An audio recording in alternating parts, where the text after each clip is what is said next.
আসসালামু আলাইকুম সবাইকে। আশা করি সবাই ভালো আছেন, সুস্থ আছেন। আজকে খুবই গুরুত্বপূর্ণ একটি বিষয় আলোচনা করব, যেটা ইতিমধ্যে আপনারা ভিডিও থাম্বনেইল দেখে এখানে আসছেন।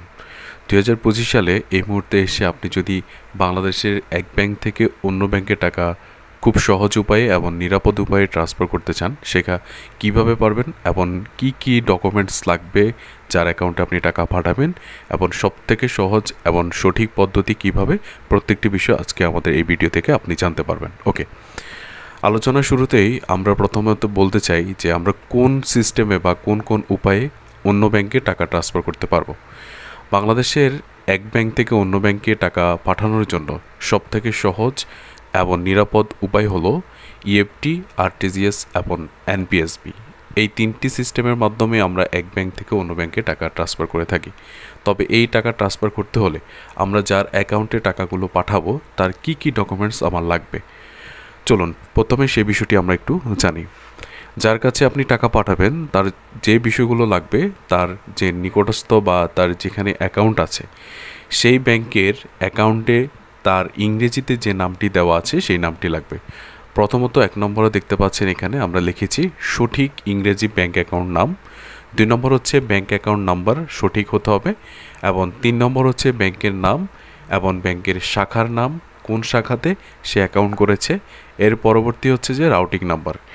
এই মোটামুটি এই ডকুমেন্টসগুলো যদি সঠিকভাবে আপনি তার কাছ থেকে পেয়ে থাকেন, আপনি যে কোনো একটি মাধ্যম বা একটি সিস্টেমের মাধ্যমে আপনি টাকা ট্রান্সফার করতে পারবেন।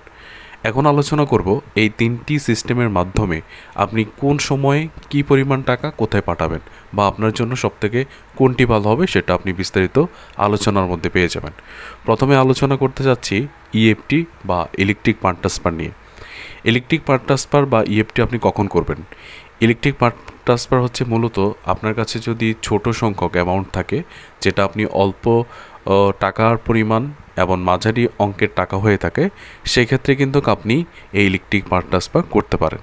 এখন এই ইলেকট্রিক ফান্ড ট্রান্সফারের মধ্যে আপনি যদি ওয়ার্কিং ডে মনে করেন, আজকে যদি আপনি টাকা পাঠান, সেক্ষেত্রে পরবর্তী কার্যদিবস 1 দিন অথবা 2 কার্যদিবস পরে ওই ব্যাঙ্ক অ্যাকাউন্টে টাকাগুলো জমা হবে। তো এই ইলেকট্রিক ফান্ড ট্রান্সফারের যে সুবিধা, সেটা হচ্ছে যে দেশের যে কোনো ব্যাংকে যে কোনো শাখায় আপনি টাকা পাঠাতে পারবেন। ইএফটির ক্ষেত্রে চার্জ একটু কম হয়ে থাকে, যেটা অন্যান্য যে আরটিজিএস বা এনপিএসবি আছে সেখান থেকে ইএফটিতে চার্জ অনেকটা কম। এখানে যে অসুবিধাটি, সেই অসুবিধাটি হচ্ছে যে টাকা গ্রাহক তাৎক্ষণিকভাবে সেখানে পৌঁছায় না, একটু দেরি হয়। যেমন আপনি যদি আজকে টাকা ছাড়েন, সেই ক্ষেত্রে হচ্ছে কালকে পৌঁছাবে অথবা পরশু দিন পৌঁছাবে। সেই ক্ষেত্রে এই লেট হয় একটু, বিষয় হচ্ছে ইলেকট্রিক ফান্ড ট্রান্সফারের ক্ষেত্রে। পরবর্তীতে আমরা আলোচনা করবো যে আরটিজিএস নিয়ে, যেটা হচ্ছে রিয়েল টাইম গ্রোস সেটেলমেন্ট।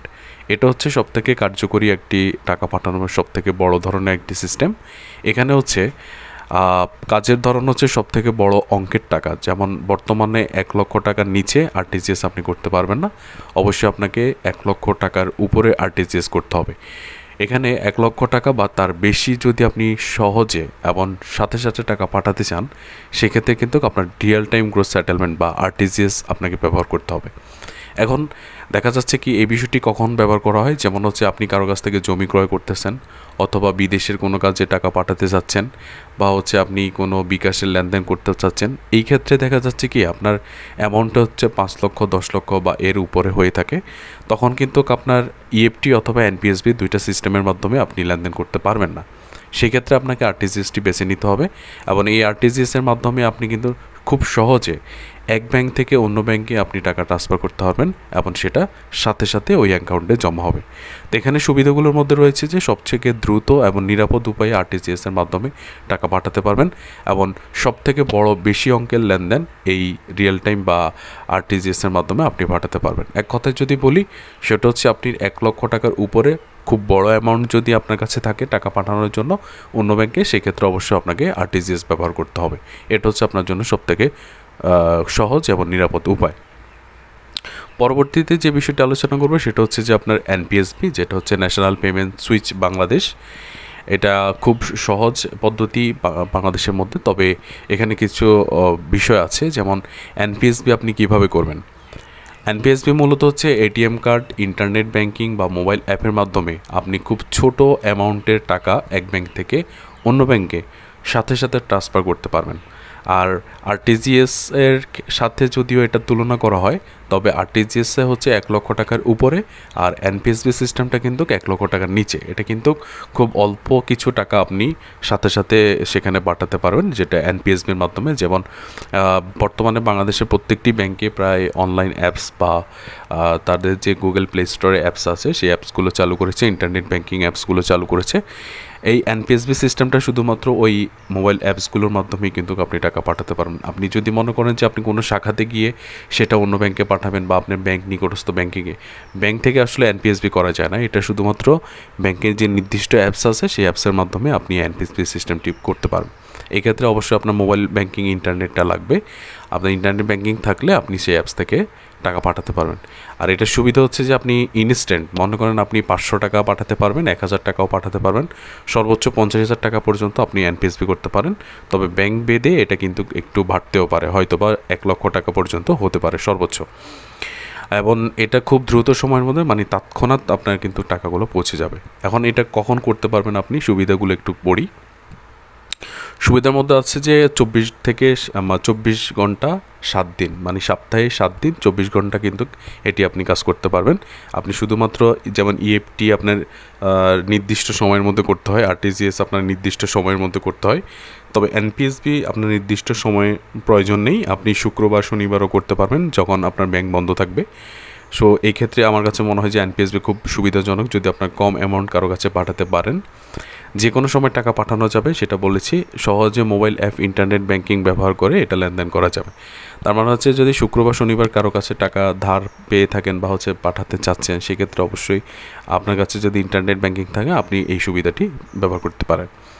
অসুবিধার ক্ষেত্রে যদি এটা দেখি, সেটা হচ্ছে যে একেবারে পাঠানোর টাকার সীমা থেকে, যেমন 50,000 টাকা থেকে 1 লক্ষ টাকা পর্যন্ত সর্বোচ্চ হতে পারে, আমি যেটা বলেছি।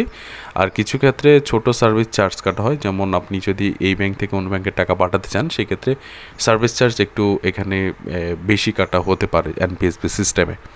এই ছিল আজকের বিষয়। তাহলে আপনার 3টি বিষয় নিয়ে আমরা আলোচনা করেছি। একটা হচ্ছে যদি আপনি অন্য ব্যাংকে, মানে আপনার ব্যাংক থেকে অন্য ব্যাংকে টাকা পাঠাতে চান, 3টি সিস্টেম ইএফটি, আরটিজিএস, এনপিএসবি। আর 3টি সিস্টেম কখন কোনটি ব্যবহার করবেন সেটা আপনারা অবশ্যই দেখতে পাচ্ছেন। এখানে কিন্তু খুব সতর্কতামূলকভাবে কিন্তু টাকাগুলো পাঠানো হতে পারে এবং পাঠানো হতে হবে, না হলে অন্যথায় কিন্তু যদি আপনার ইএফটি করেন, যেমন ইএফটি ক্ষেত্রে টাকাগুলো ফেরত চলে আসে, ব্যাক চলে আসে।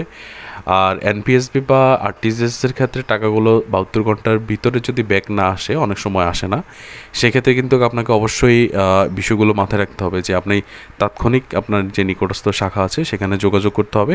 এটা মাথায় রাখতে হবে, কারণ হচ্ছে ইএফটিতে যেমন আপনার টাকাগুলো 72 ঘন্টার ভিতরে বা যেহেতু আপনার অ্যাকাউন্ট থেকে হয়েছে সাথে সাথে চলে আসে, এনপিএসবি বা আরটিজিএসের ক্ষেত্রে এই জিনিসটাই তো তাড়াতাড়ি হয় না। তো অবশ্যই সব কিছু মাথায় রেখে বা আপনারা বুঝে শুনে অবশ্যই এই টাকা ট্রান্সফার করবেন। সবাইকে ধন্যবাদ। আসসালামু আলাইকুম ওয়া রাহমাতুল্লাহ।